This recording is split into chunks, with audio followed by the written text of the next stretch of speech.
बेरमपुर। इशिता और मेघना ने जैसे ही गेट के अंदर कदम रखा तो अचानक से मौसम बदला। सूरज मानो बादलों के पीछे छिप गया और एक हवा अपने साथ आंधी ले आई। अरे वाह, गांव का मौसम तो बहुत ठंडा है। इधर गांव के लोग भी अचानक बदलते मौसम को देखकर हैरान रह गए। अरे ये क्या, अभी तक तो काफी गर्मी थी, ये अचानक आंधी कहां से आ गई? मुखिया जी, लगता है बारिश भी जरूर आएगी। इधर मेघना और इशिता दोनों ही गांव की तरफ बढ़ रही थी। यार, ये गांव के लोग ठीक तो होंगे ना? गांव के लोग तो ठीक ही होते हैं, अजीब तो हम शहर वाले होते हैं।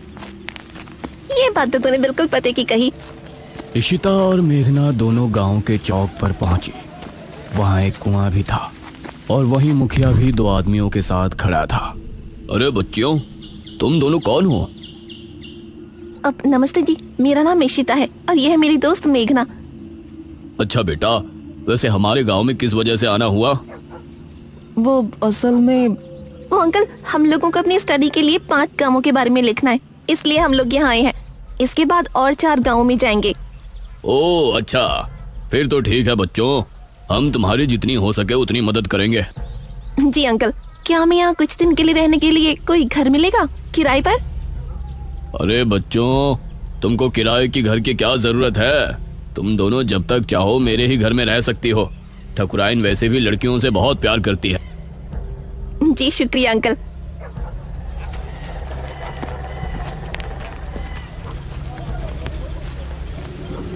मुखिया इशिता और मेघना को अपने घर ले आया। तभी घर के मंदिर में जल रहा दीपक बुझ गया। अजी सुनती हो ठकुराइन? जी आई। ठकुराइन कमरे से बाहर आई। नमस्ते आंटी। नमस्ते बेटा। ओ जी, ये प्यारी प्यारी बच्चियां कौन है?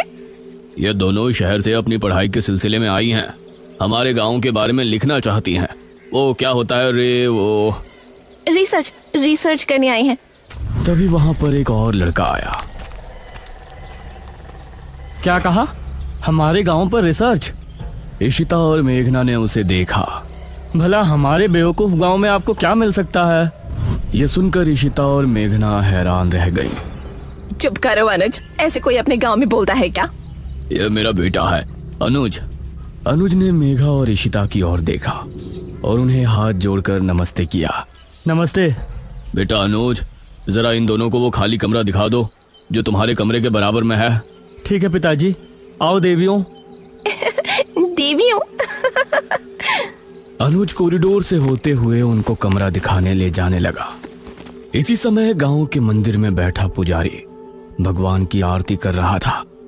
तभी अचानक से दिया बुझ गया। ये संकेत तो ठीक नजर नहीं आ रहे। हे प्रभु, रक्षा करना। वैसे आप लोगों को रिसर्च करने के लिए यही गांव मिला था? अरे हम लोगों को 5 गांवों के बारे में लिखना है, तो इसीलिए जो भी गांव पास दिखा चले आए। इसके बाद और किसी गांव में जाएंगे। अच्छा, वैसे यहाँ कुछ ऐसा है जो कि रहस्यमय या ऐतिहासिक हो? हाँ है ना, एक राजमहल। राजमहल यहाँ? हाँ, 400 साल पहले जो यहाँ के राजा हुआ करते थे, उनका महल। वैसे अनुज, क्या तुम हमें उस महल में लेकर चलोगे? हाँ, तुम लोग जाना चाहोगी तो जरूर। तो ठीक है, रात को जब सब सो जाएंगे तो हमें वहाँ ले चलना। यह सुनकर मेघना इशिता को हैरानी से देखने लगी। रात के समय तुम लोग मजाक तो नहीं कर रहे? नहीं, हम तो चलने को तैयार हैं। तुम्हें डर लग रहा है तो बताओ। मेरा गांव है ये, मुझे क्यों डर लगेगा? ठीक है, ले चलूंगा, लेकिन पिताजी को और माँ को पता नहीं चलना चाहिए। ग्रेट, तो बताओ किस टाइम आ रहे हो? 12 बजे तक पिताजी और माँ दोनों सो जाएंगे। मैं उसी समय तुम लोगों को ले आऊंगा। हाँ सही है। ये कहकर अनुज ने उन्हें कमरे में छोड़ा और वहां से चला गया। ये क्या, हम तो उस मृत्युंजय अमृत के बारे में पता करने आए थे ना, अब हम ये राजमहल क्यों जा रहे हैं? अरे उसको सीधा पूछते तो उसे शक हो जाता ना। आज हम राजमहल चलते हैं और फिर कल उसे जंगल जाने को कहेंगे और वहाँ जाकर बातों ही बातों में उसे मृत्युंजय अमृत के बारे में पूछेंगे। ये सही है। इस तरफ गांव के लोग मौसम के बदलती ठंड से बहुत हैरान थे। पुजारी बार बार आसमान की तरफ देख रहा था, जहां उसे काला अंधेरा इधर उधर घूमता हुआ नजर आ रहा था। करीब 12 बजे जब मुखिया और उसकी पत्नी गहरी नींद में थे तो अनुज कमरे से निकला। अरे लगता है आ गया। इशिता ने उठकर दरवाजा खोला। हाय अनुज। तुम लोग तैयार हो? हाँ चलो, हम तो रेडी हैं। तो चलो। अनुज इनको लेकर घर से निकला और इन्होंने 2 गलियां पार कर ली थी। उफ, तुम्हारे गांव में हवा इतनी ही ज्यादा चलती है क्या? रोज तो नहीं चलती, लेकिन शहर की 2 लड़कियों के साथ लगता है उनके शहर का प्रदूषण भी आंधी के रूप में साथ आ गया। कुछ देर चलने के बाद ये तीनों एक बड़े से राजमहल के सामने खड़े थे, जिसे देखकर मेघना को कुछ याद आने लगा। ऐसा लगता है कि इस राजमहल को मैंने पहले कहीं देखा है। ये है राजमहल राजा सूरजभान का। वाकई में काफी आलीशान है।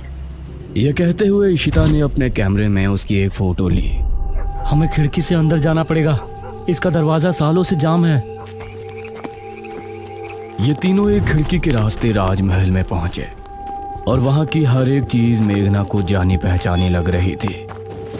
इस तरफ गांव में आंधी का बहाव बढ़ने लगा था। सभी अपने अपने घरों में आराम से सो रहे थे।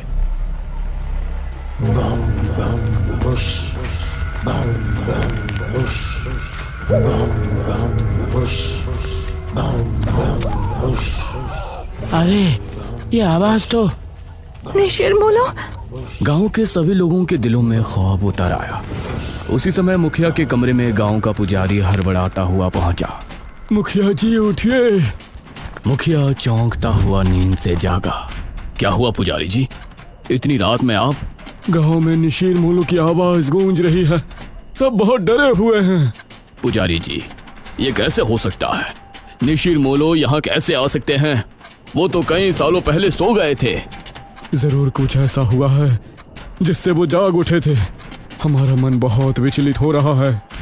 गांव के सभी लोग अपने अपने घरों में जाग चुके थे और डरे बैठे थे।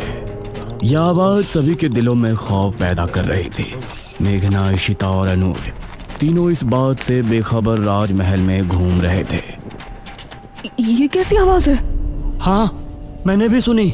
ऐसा लग रहा था कि कोई सिपाही भारी जूतों के साथ गलियारे में चहलकदमी कर रहा है, लेकिन दूर दूर तक कोई नजर नहीं आ रहा था। उसी समय गांव के 2 आदमी संपत और कप्ता जंगल की सरहद पर बैठे हुए जुआ खेल रहे थे। अरे संपत यार, चल घर चलते हैं, अब बहुत समय हो गया। ओहो, अब तू हार रहा है तो घर चलते हैं। अरे चुपचाप पूरी बाजी खेल, इससे पहले तो मैं तुझे जाने नहीं दूंगा। हाँ। यह सुनकर कप्ता फिर से उसके साथ पत्ते बांटने लगा। उन दोनों को यह आवाज सुनाई दी। तेज आंधी की हवाओं में उनकी आंखें बहुत मुश्किल से खुल रही थी।